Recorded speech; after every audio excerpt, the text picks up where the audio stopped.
It is now mathematically impossible to pay off the national debt. A lot of Americans are very upset about the rapidly increasing national debt, and demanding a solution be found. What they don't know is there simply is no solution, under the current U.S. financial system.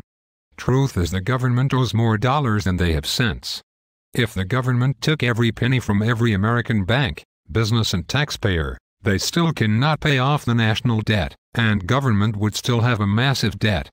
The U.S. government cannot fire up the printing presses and buy our way out of debt. Because the government does not print or issue the currency the Federal Reserve does.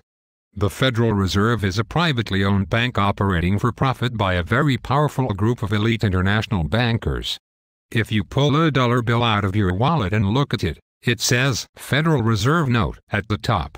It belongs to the Federal Reserve Bank. When the government needs more money, which happens a lot these days, it goes to the Federal Reserve who lends them the green notes, the ones found in your wallet. The Federal Reserve swaps these notes for pink slips of paper called Treasury bonds, and either sells them or keeps them for themselves, which happens a lot these days. This is how money is put into circulation. Every time the government does this, the national debt gets larger and interest payments on this debt get higher. Are you starting to get the picture? The national debt is currently about $12 trillion, and rising so fast it is difficult to pinpoint the exact amount owed. The Federal Reserve reported the currency supply in all banks and reserve banks to be about $908 billion, plus all the money held in checking accounts and travelers' check funds, money market funds, retail money market funds, mutual funds and CD accounts under $100,000. Brings the amount to about $8.5 trillion as of December 2009.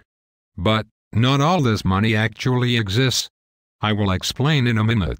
Then is the money supply from large CDs over $100,000, large deposits, institutional money markets and mutual fund balances bring it to somewhere around $14 trillion.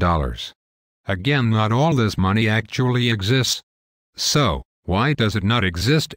Because our financial system is based on what's called fractional reserve banking. For example, the reserve requirement for banks to keep on hand is 10%, so a bank receiving a $100 deposit may lend $90 of the deposit. If the borrower then writes a check to someone who deposits the $90, the bank receiving the deposit can lend out $81. As the process continues, the banking system can expand the initial deposit of $100 into a maximum of $1,000. $100 plus $90 plus $81 plus $72.90 and so on to equals $1,000. So much of the money out there today is pulled from thin air. In fact, most banks have no reserve requirements on savings deposits, CDs and money market accounts. Primarily reserve requirements supply only to transaction deposits or checking accounts. Banks today are allowed to drastically multiply their deposit amounts more than ever before. But all of this money can only appear on paper, it does not exist, so, if the government went out today and demanded every dollar from all the banks, businesses and individuals in the United States, because of fractional reserve banking there would not be enough to pay off the $12 trillion national debt. The only way to create money is by increasing the debt, which makes the problem even worse. This is exactly what the Federal Reserve System was designed to do. It was designed to slowly drain the massive wealth out of the American people and transfer it to the international banking elite. It is a lose-lose system and the government cannot win. Soon as they create more money by borrowing it, they owe more than what was created because of the interest that must be paid. If you owe more money than what was ever created, you will never pay it back. Perpetual debt as long as the system exists. This problem is easily solved by simply defaulting on the Federal Reserve debt, thus restoring the power to issue our currency to Congress, which is what the U.S. Constitution calls for. But politicians don't have the backbone or balls to do this. Unless you're willing to fundamentally change the current system, you may as well quit complaining about national debt, because it is mathematically impossible to pay it off. Update. It has been suggested the same dollar can be used to pay off debt over and over. This is theoretically true as long as the dollar remains in the system. However, this is not true when debt is retired in the Federal Reserve. In this case, money is actually removed from the system. Fractional reserve banking is a double-edged sword. When $100 is introduced into the system, it theoretically can create $1,000 as I previously explained. However, when $100 is removed, it will have the opposite impact. Since the Federal Reserve purchased the vast majority of new government debt last year, we have got a real big mess on our hands. Even if there was a way to pay off all the debt we owe to foreign nations such as China, Japan, etc., it would still be mathematically impossible to pay off the Federal Reserve debt, which is exploding so fast it's hard to keep track of. Of course, we could default on the debt and shut down the Federal Reserve Bank, which was my choice all along. But once again, politicians don't have the fucking backbone, desire our balls to do this. It has been suggested we use government assets to pay off the debt. This is rather extreme. Let's consider for a moment. The total value of all physical assets in the U.S., both publicly and privately owned, is somewhere in the neighborhood of $45 to $50 trillion. If the government owned all the assets, which it does not, according to the 2008 U.S. government financial report, the total liabilities including future Social Security and Medicare payments the government is already committed to paying out, now exceeds $65 trillion. This equals more than the world's entire GDP. If the government took control of all physical assets and sold them, it's enough to meet the entitlement spending they are already on the hook for. Ouch. The truth is the government is in far bigger financial trouble than we were led to believe.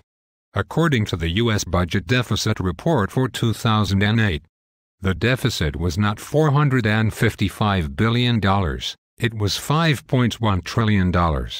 So needless to say, the U.S. is in a financial mess of unprecedented magnitude. Does anyone have any suggestions? Several readers have insisted the Federal Reserve is not privately owned, and since most of the profits are returned, we shouldn't be concerned.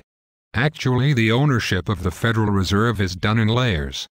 The 12 regional Federal Reserve banks, established by Congress as the operating arms of the nation's central banking system, are organized much like private corporations. This possibly is leading to some confusion about ownership. These people are not stupid. They didn't become the richest people because they are morons. It was these banking elite who designed the Federal Reserve, and it is the banking elite who receive most of the benefits from it today. I may have oversimplified a bit, but it is the essence of what's going on. There are many ways the Federal Reserve is a money-making tool. Yes, they do return some of their profits to the U.S. Treasury each year. Unlike all government-run agencies, the Federal Reserve makes a profit. This reason alone is proof it is a privately held bank.